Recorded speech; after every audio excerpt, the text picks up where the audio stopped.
이사야서 8장의 말씀을 함께 읽었습니다. 이사야서 8장은 앞장인 7장부터 이어지는 내용을 우리들에게 이어서 보여주고 있습니다. 그것은 유다를 향한 북이스라엘과 또 아람 연합군의 침략의 이야기를 보여주고 있습니다. 그리고 하나님께서 유프라테스 강 건너 저편에서 빌려온 면도칼이라고 표현하고 있는 아시리아의 침략에 대해서도 언급을 해주고 있습니다. 그러나 오늘의 말씀은 그 모든 위협과 전쟁 가운데서도 유다가 완전히 넘어지지는 않을 것이다. 이렇게 말씀을 해주고 있습니다. 그 이유가 무엇입니까? 바로 임마누엘로 함께 계시는 여호와 하나님 때문임을 말하고 있습니다. 그리고 그 하나님은 지금도 우리와 함께 하시는 하나님이심을 우리가 늘 기억해야 할 것입니다. 그래서 오늘은 하나님께서 함께 하시는 백성이라는 제목으로 함께 말씀을 생각해 보겠습니다. 먼저 하나님께서 함께 하시는 백성은 하나님께서 끝까지 책임을 지십니다. 8절과 10절입니다. 유다로 밀려들고 소용돌이 치면서 흘러 유다를 휩쓸고 유다의 목에까지 찰 것이다. 임마누엘, 하나님께서 우리와 함께 계신다. 하나님께서 날개를 펴셔서 이 땅을 보호하신다. 10절입니다. 전략을 세워라. 그러나 마침내 실패하고 말 것이다. 계획을 말해보아라. 마침내 이루지 못할 것이다. 하나님께서 우리와 함께 계시기 때문이다. 하나님의 백성들은 하나님께서 끝까지 보호하시며 지키신다는 사실을 오늘의 본문이 보여주고 있습니다. 유다의 상황은 매우 위급한 상황임을 우리는 잘 알 수 있습니다. 강력한 아시리의 군사들과 또 그들의 모든 위력이 유다를 향해서 밀려오고 덮칠 것임을 이야기하고 있습니다. 그 강력한 힘이 유다를 휩쓸고 흔들고 유다의 목에까지 찰 것이라고 이야기합니다. 그럼에도 불구하고 유다가 완전히 넘어지지 않고 잠기지 않은 것은 하나님께서 날개를 펴시사 유다를 보호하시기 때문이다 라고 이렇게 말씀하고 있습니다. 뿐만 아니라 수많은 대적들의 공격과 또 수많은 계략들이 유다를 향해서 덮쳐오더라도 그들이 패배할 수 없는 이유가 있었는데 그 이유가 바로 10절이었죠. 하나님께서 우리와 함께 계시기 때문이다. 이렇게 말씀을 해주고 있는 것입니다. 이처럼 하나님께서 함께 하시는 백성, 그들은 하나님께서 보호하시며 끝까지 책임지시는 백성임을 기억해야 할 것입니다. 하나님께서 책임지시는 백성인데 왜 이처럼 전쟁의 위기와 위협 가운데 있는 것입니까?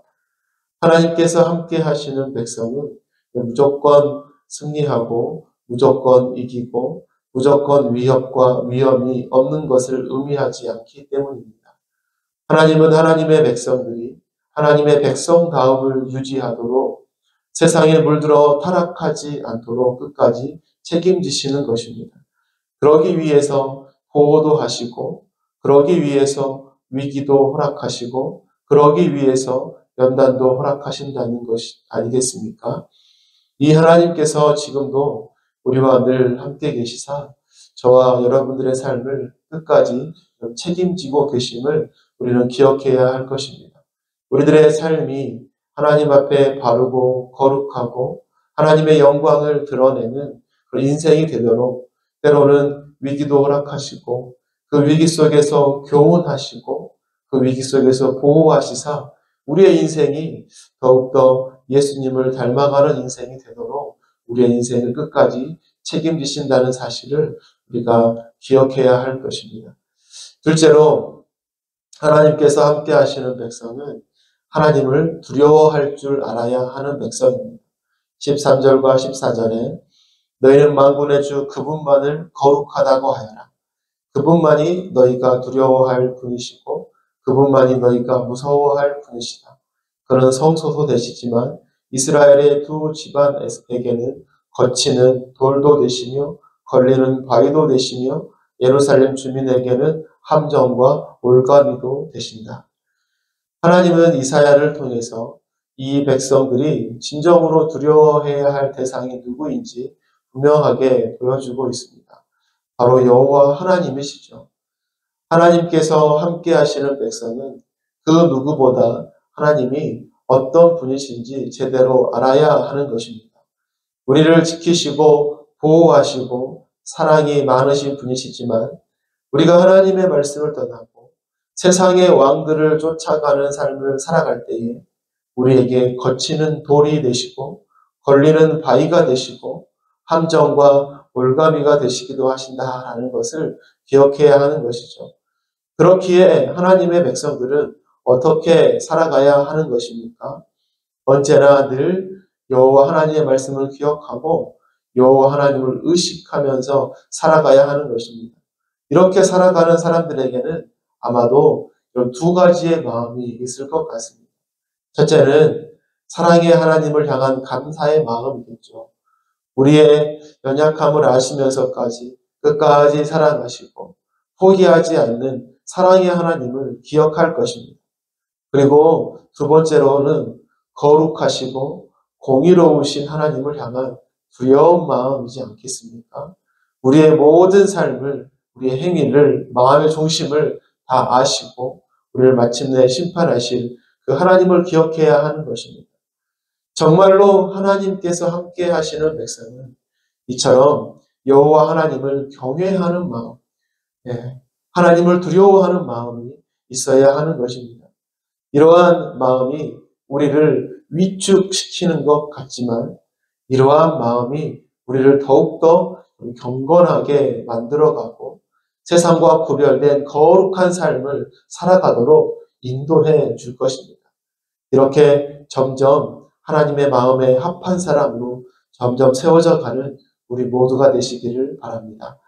마지막으로 하나님께서 함께 하시는 백성은 하나님을 끝까지 의지하는 백성입니다.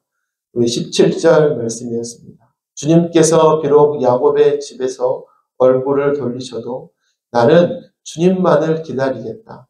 나는 주님을 의지하겠다. 이사야 선지자는 하나님을 끝까지 의지하겠노라고 말하고 있습니다. 하나님께서 비록 야곱의 집에서 얼굴을 돌리고 또 유다의 심판과 징계를 허락하신다 하여도 나는 끝까지 주님을 기다리겠습니다. 나는 주님을 끝까지 의지하겠습니다. 고백하고 있습니다. 이러한 모습이 하나님과 동행하는 백성의 모습이어야 했습니다. 그런데 유다는 여러분 이러한 삶을 살지 못했죠. 북이스라엘과 아람 연합군의 공격 앞에서 하나님의 약속을 의지하지 못했습니다. 하나님께서 걱정하지 말라 말씀하셨지만 하나님이 아닌 아시리아를 의지하였습니다. 그리고 그들에게 도움을 요청했었죠. 열왕기하 16장의 말씀을 보면 이 도움을 받기 위해서 성전과 왕궁 곳간에 있는 모든 은과 금을 아수르 왕에게 모두 예물로 보내야 했습니다. 유다 왕 아하스는 이처럼 하나님을 의지하지 못했습니다.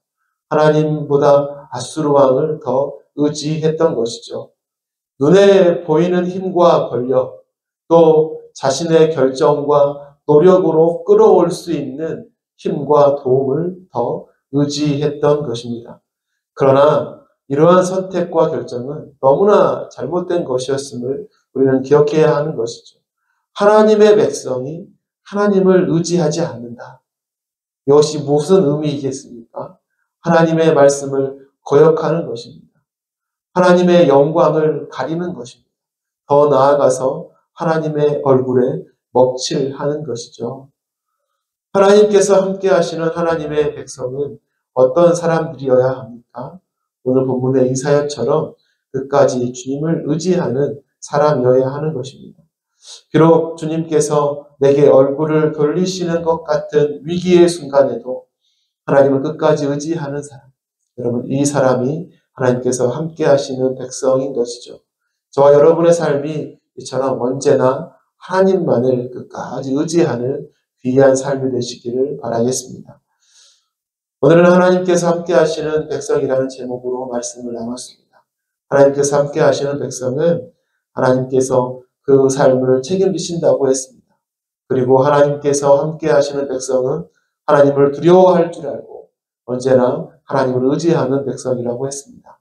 우리에게 주어진 오늘 하루의 삶도 이처럼 하나님께서 함께 하시는 백성의 삶을 잘 살아가시는 우리 모두의 삶이 되시기를 소망합니다.